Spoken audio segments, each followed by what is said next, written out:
everybody, it's Brandon Bustede, and thanks for joining us for another episode of Bold Leaders in Learning. It's a Thursday, but for my kids, it's Friday because they have their last day of homeschooling assignments today. So if you hear any excited noise in the background, that's kids celebrating their Friday school day.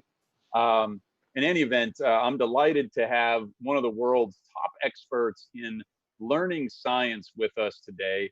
Bror Saxberg, who is the Vice President of Learning Science at the Chan Zuckerberg Initiative. Most people know it as CZI. And Bror, look, the whole world has been thrust into a different, for many people, a different modality of learning, all kinds of different challenges with that. We're going to talk about this today, but somebody with your knowledge and insights, I think, is more valuable than you've probably ever been in terms of what you can share with the world. So thank you for joining us today. And I would love to maybe just have you start with a little bit about your background. You know, how did you get into this, and a little bit of the work that you're doing now at CZI? I'd love to. Well, Brandon and others, thank you very much for inviting me to come and join you all here.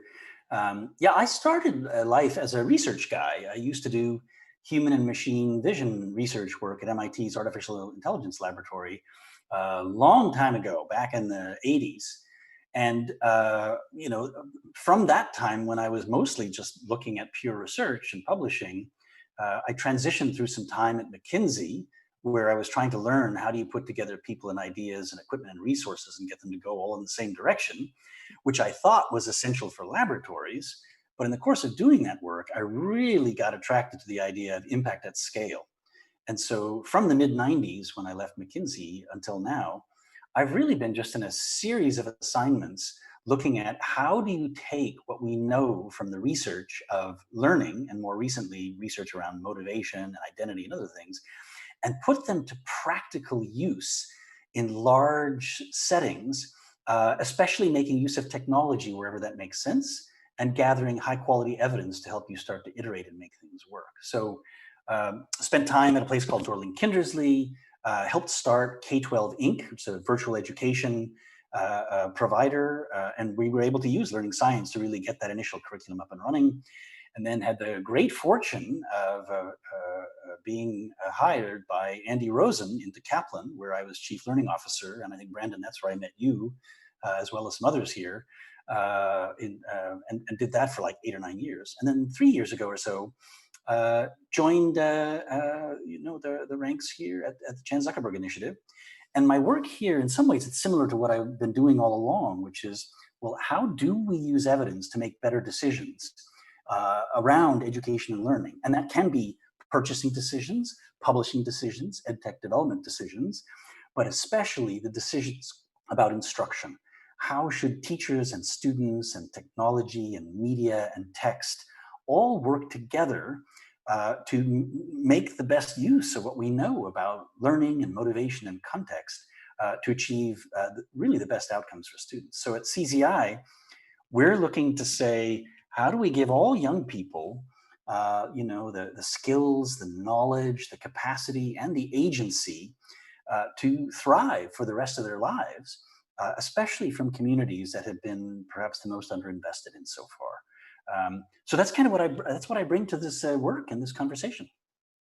Well, it's a fascinating background, and I do remember the first time we met. It was when I was at Gallup, you were at Kaplan, and one of the big engaging conversations we got into was around the example of taking something like a tool like StrengthsFinder, right, which was based on people's kind of innate talents, and thinking about how that might be applied in terms of a personalized learning context. And I remember the fascinating conversations we had around that. I think you've hit on a number of things that I want to get to as kind of second and third questions. I want to start with the experiment, let's just call it, that has happened over the last 60 to 90 days, right? About 1.2 billion learners around the planet, whether they liked it or not, were forced into distance learning. And some schools and universities were way better prepared than others. Some, faculty and teachers were way better prepared than others. And I would say some students and parents were either more ready or better prepared than others. We've got all kinds of issues in here. We've got equity issues and access issues and things like that. let's just start at the high level though. What so far from your perspective are the big takeaways, good, bad, or otherwise, from the last 60 to 90 days?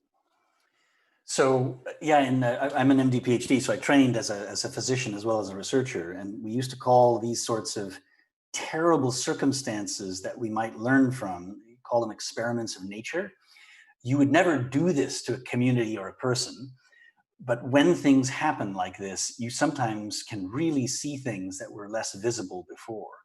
Um, so some of the positive things I think we've seen are that technology, unlike the pandemics previously, especially go way back to the 1918s, technology can make a real difference to maintain communication, to continue connections and work in ways that just haven't been so reliable or useful in decades past. And that's a powerful thing that I think many people have been experiencing and guessing, something might be valuable about this. But now, it's kind of like the legs were kicked out from the stool, and we've now had to just hang by our technology threads and make it work. And that's where you start to get things that worked well and things that did not work well.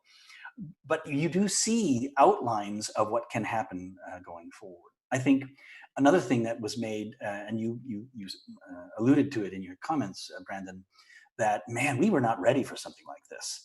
That especially schools, but Right. I would argue companies as well, that to really just lose completely the classroom setting.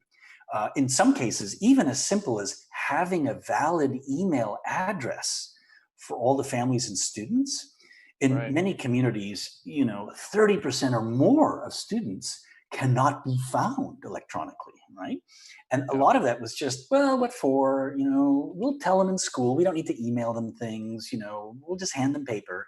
And now, when it was cut off suddenly, you realize, oh man, we need to Yeah. have better access.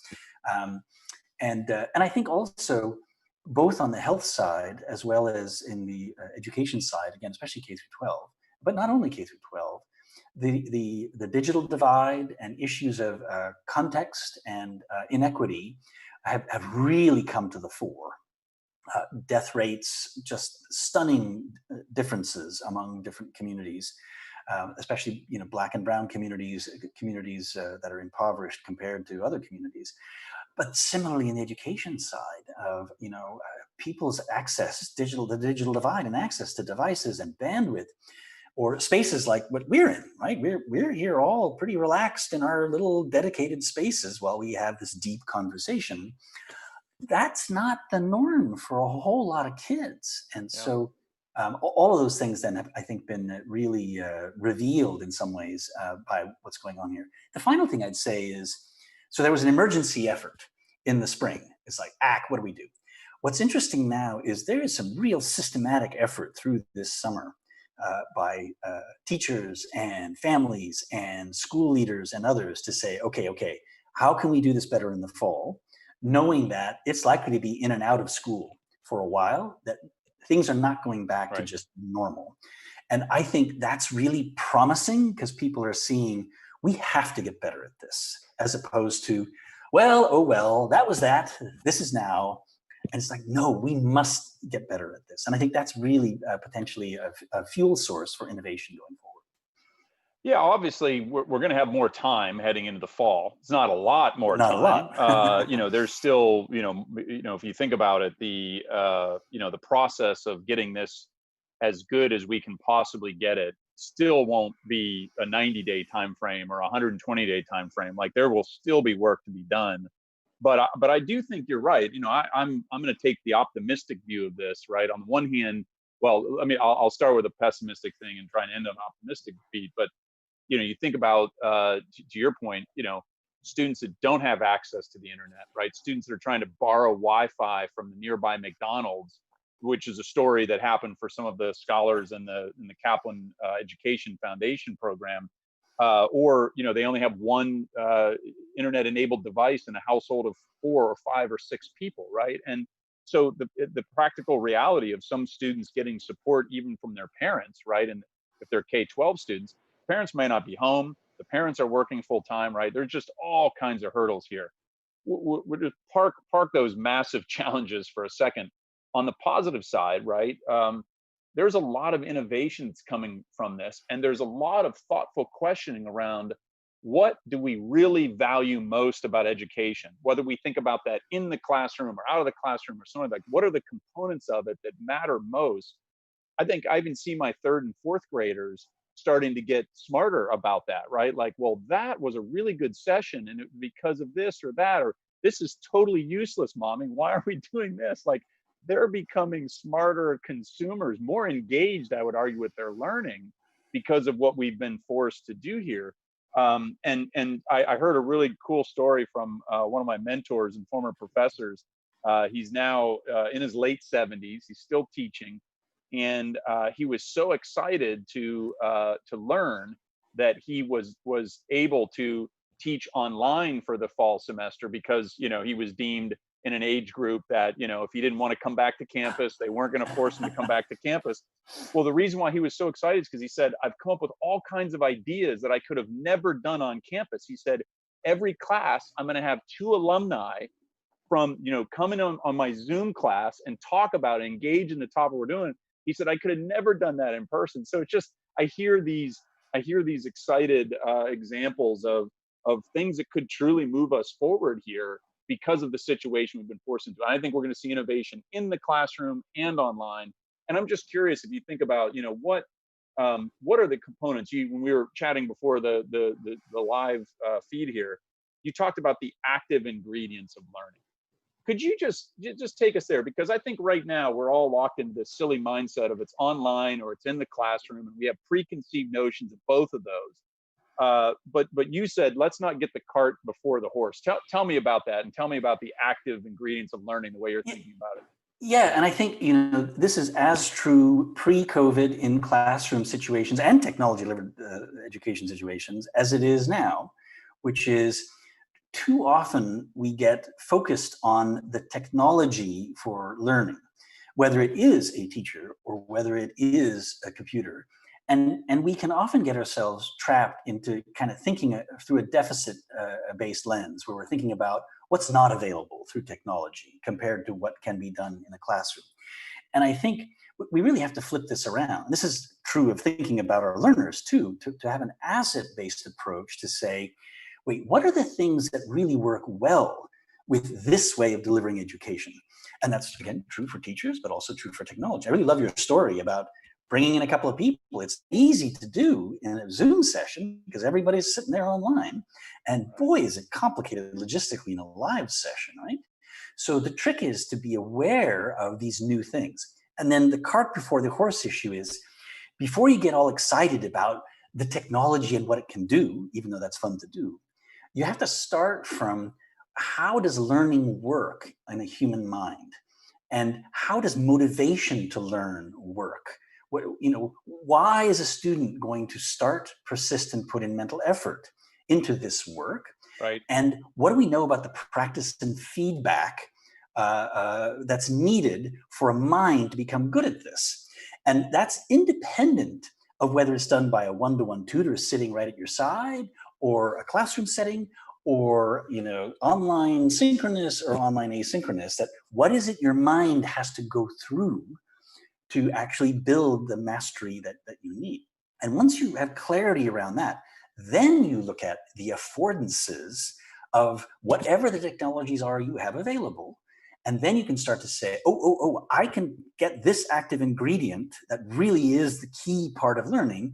It'll look different online, but it actually is here, and I can actually make that actually work. And I might, if it's okay, Brandon, talk about this malaria example, which is in healthcare.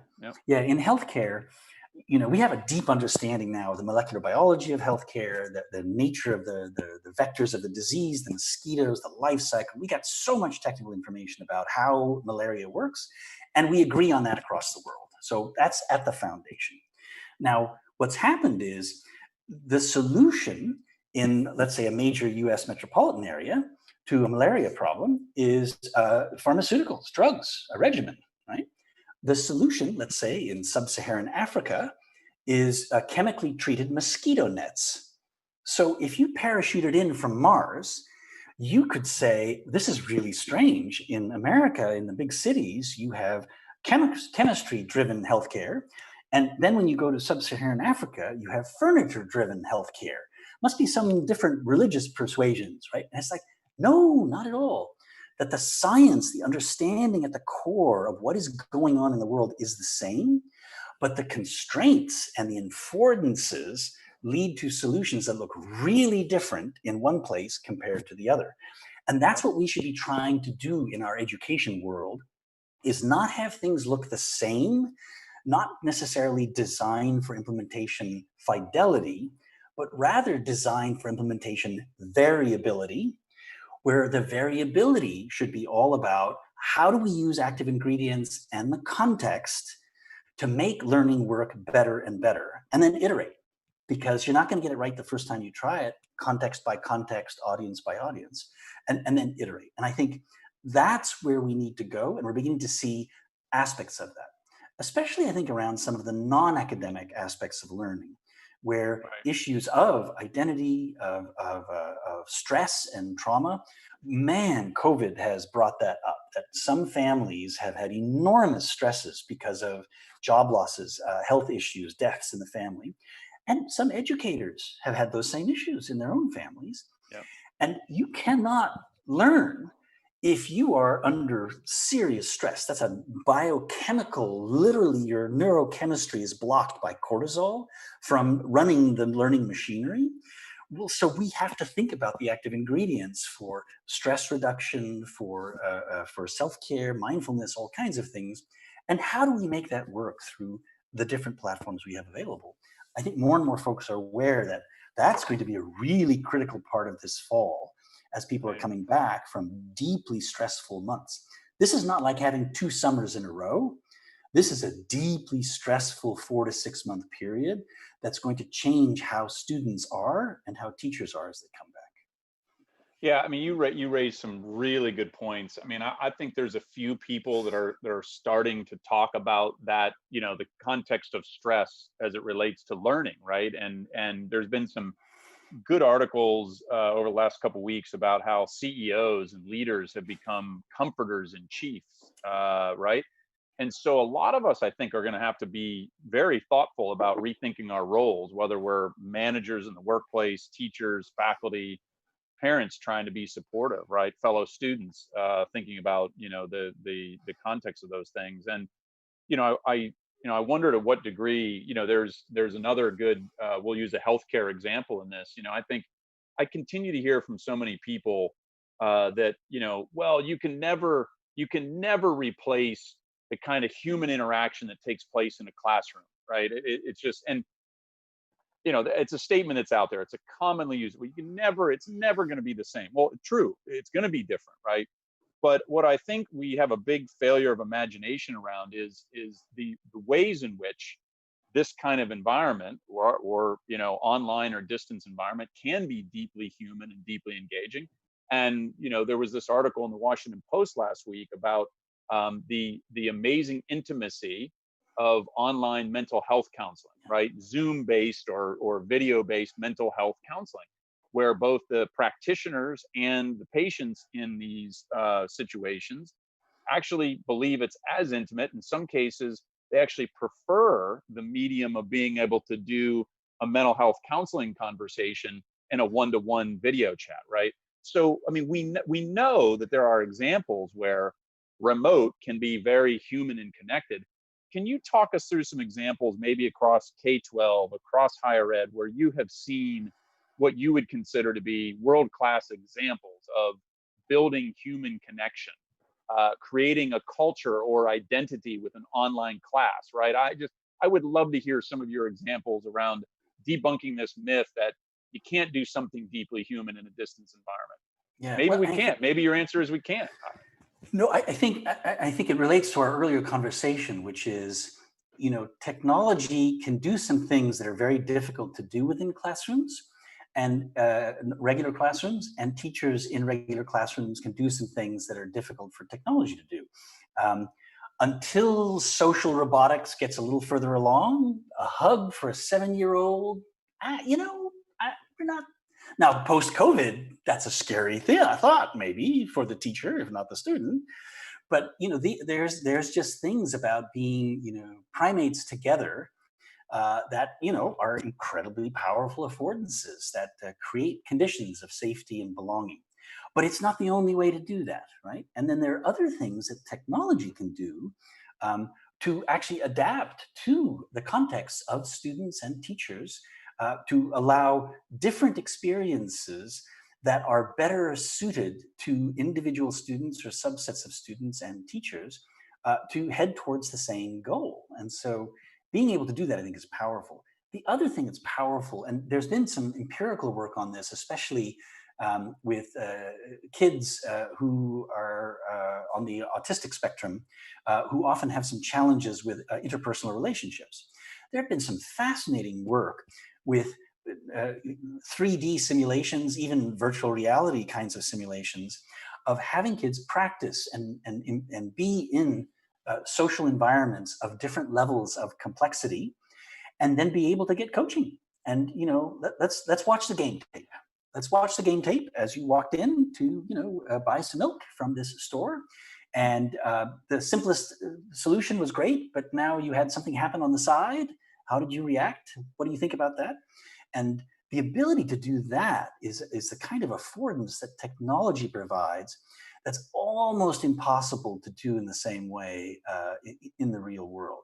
I also think, and many of us have been on these things, and I've heard these comments, the ability for something like Zoom to let you take a group of 300 people and turn them into 60 sets of 5 people having a conversation about what they just heard. It's incredibly aligned with learning science, right? Compared to 2 hours of listening to somebody meander on, the ability to alternate rapidly between, okay, here's a thing to think about, here's an example to think about, here are things to do, here's a situation. Now, go work on this as a group. Talk about how you would handle this. What do you think is going on in here? That practice component of production in a small subgroup together is incredibly valuable for building both social and emotional capacities, but even the cognitive capacities as well. That is how our learning works, is we produce, and by doing so and getting feedback, we cement things within our nervous systems. And so it is non-trivial to have a room full of 300 people and have an effective conversation among 5 people. I actually really hate the turn and talk approaches that are often taken, because I am so distracted by 150 other conversations that are happening, one chair away from me, that I have real trouble focusing on what my nearest neighbor has to say. Whereas with this technology, it's like, boom, switched off. Now I'm talking to you. And we have a chat place, and we can put up a document together, and we can actually work on something together. And I can be focused on a human being as if it's just you and me in this room, right? And then boom, we're back again. I don't even have to shift rooms, right? So the logistics of going back and forth is I think, an incredible asset that we are only beginning to scratch the surface of how to use. And this is just as true for corporate learning as it is for other things. One last thing I'd say about this is also really important for professional development for our trainers and teachers. We keep forgetting that they are under stress too, and that they are having to do brand new things. In some cases, things they never imagined they wanted to do. That's for the younger teachers or trainers. I've done it this way. I don't do it that way, right? And so they come into the requirement to do things different, just like their students do, with a mix of uncertainty, nervousness, lack of efficacy, but also affordances, things they know how to do and that they can put to work. So we have to build for those teachers professional development in settings like this that gives them the chance to practice and get feedback and try it again, as opposed to assuming, well, we send the memo out on how to run an effective Zoom session. I don't know why all these kids are complaining. Well, it's like, that's not how learning works at all, is to get a memo, especially for new complex cognitive and non-cognitive behaviors. So I just think there's a lot that can be done, and we have to look for those affordances rather than be trapped by what we might not be able to do in Right. the technology setting. Well, I think you've just given an amazing example, right? That's aligned, as you said, to learning science, right? And the current technology that most people were forced into, which is exactly what we're using here, Zoom. But and it's as simple as just knowing that there's a feature in Zoom where you can take a larger group and break them into subgroups for discussion. I mean, I was in an online course that I took that did just that. We had about 38 total students, and so we had the group live video lecture with the professor, and then every time he would go over a simple concept, we'd break out into subgroups of three, and we didn't have to move chairs, and we didn't have to rearrange the room, and all the things, to your point, the logistics. So but it's like, how many teachers so far have discovered that they can break out somebody into subrooms in Zoom? I mean, those are the things that now we can prepare for this summer in time for the fall, that even if we're still using the same basic technologies around this, there can be some notable improvements. And then I wonder too about the just on that point though, Yeah. one thing to add to that though, just to be clear, you see, the magic is not the technology. Right. Because you can break into subgroups and have it be a total disaster. Yep. The question is, what are you asking these minds to do? Yep. And we know from learning science that a productive conversation where you have to create something or describe something or produce something, and ideally get feedback from your colleagues about whether that was well designed or not well designed, right? That has nothing to do with the technology. That has to do with how learning works. And so part of the trick is, how do we help our teachers and even developers understand those learning principles so that they then put them to work with the technology of breakout rooms that we actually have available, right? So it's not enough to just have the breakout rooms available. You have to have a sense of, what am I doing with minds through that to make it actually work? Yep. And the feedback point was the thing I started thinking about as you were talking with my own kids, right? Like one of the things they're missing right now in this, kind of quasi homeschool, framework is feedback. They're getting assignments, they're doing the work. Mom and dad are helping them to the degree that we can or know how to help them, right? And then we scan a document and we send it to a teacher. And right now there's just virtually no feedback for the kids, right? So to think about, how could I as a parent, even if that isn't going to happen as part of the the program the schools putting us through, how can I create more moments of feedback, right? Or how could I take my third and fourth grader? I've seen them starting to work on homework together, right? Schoolwork together, where they're helping each other. Well, I actually think that's a good thing, right? Where they're interacting, like they're debating, and we're not weighing in, like we're like stepping back. So on this point, like we're on like really good practical advice right now that we can all think about. Like give me a couple other great examples. Number one practical advice tip for a parent, number one practical advice tip for a student, and then for a teacher. Like what would you say, knowing that all the schools are going to be doing something probably a little different, like what would be your number one tip for each of those groups? So tricky, Brandon. Or you can pick one, but I want to see if I can get you an answer for each of the three.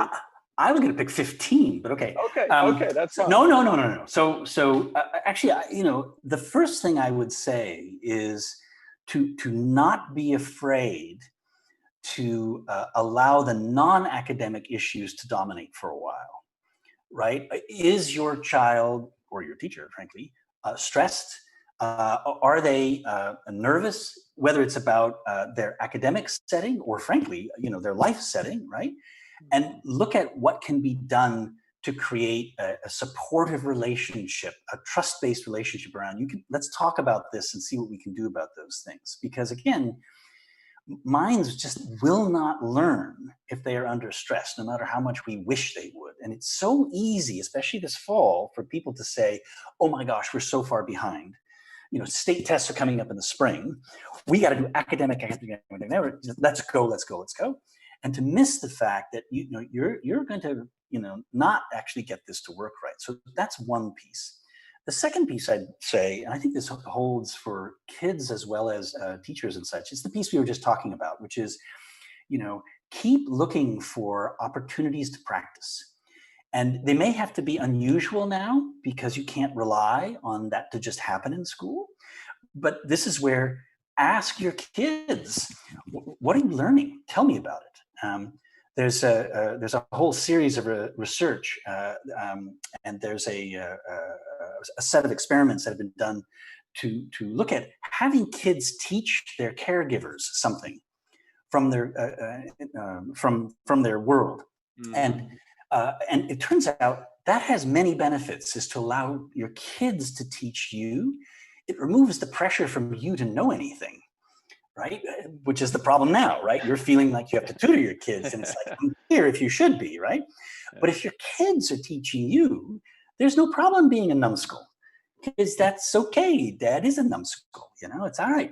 And then it causes the student to produce and to practice this thing. There's actually a company called Power My Learning that has these units that are virtual based on this research that does this kind of thing. And then the final thing, when you do it, even in a school-based setting, it turns out it allows parents to really see how their kids are. Yep. And they can actually even give better feedback to the back to the teachers and so forth. So that notion of more practice and looking for opportunities for kids to practice, I think, is another just key thing to hunt for in this strange time. Well, I love both of those points, right? Making sure we're taking care of the human needs before we jump immediately to the learning performance or testing, or we're behind or whatever it is, right? And you know, and then the second piece of, you know, the opportunities to practice, or, you know, have a student try to teach mom and dad what they think they learned for the day. So I think that makes a lot of sense. And I'll tell you, you know, one of the things I was really encouraged by was that just last week, our principal at our kids' elementary school had a Zoom call with parents, and all she wanted to do was get our advice and input based on the experience we had over the last 60, 90 days, right? And what was amazing to me was how immediately engaged parents had to become in their children's learning, right? Some parents were already very, you know, plugged in.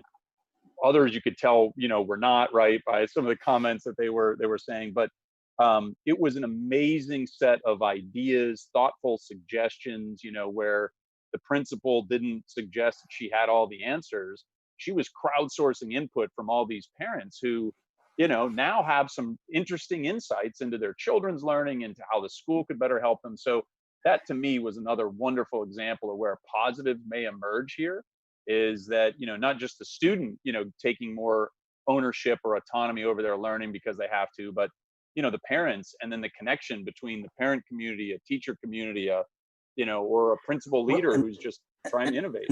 One more thing I'd add to that one is, what's beautiful about that also is accepting that you might not know the context of your families and the kids as a teacher, because often there is a mismatch between the context and culture of teachers and school leaders and the communities they serve, often multiple communities, right? So being willing to really open up, to deeply listen to what has happened to your family and to your neighborhood, and listen. I mean, not tell them, I think this has happened to you, but actually listen to it.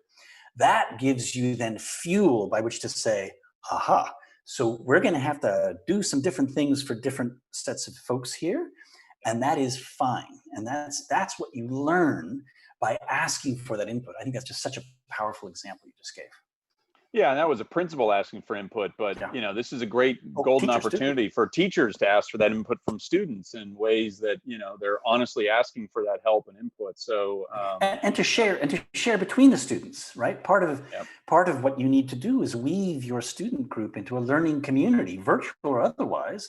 And some of that is really understanding where are students and where do they come from in ways that are affirming and warm and helpful, rather than sort of stereotyped or grounded in assumptions. And again, thinking about it from a strength-based position of, you know, what has gone well in your lives, not just what has gone wrong in our lives right now. And so that kind of work, I think, is just so valuable for teachers and students to engage in here at the beginning, given how widely divergent experiences of families will have been over the last 4 to 6 months. Yeah. Well, I think this is a good note to finish on, right? Your last point about looking at what is the asset-based model around this as opposed to the deficit-based model. A lot of us can complain about, oh, I can't do that, or I can't do this, or I'm forced to do this, right?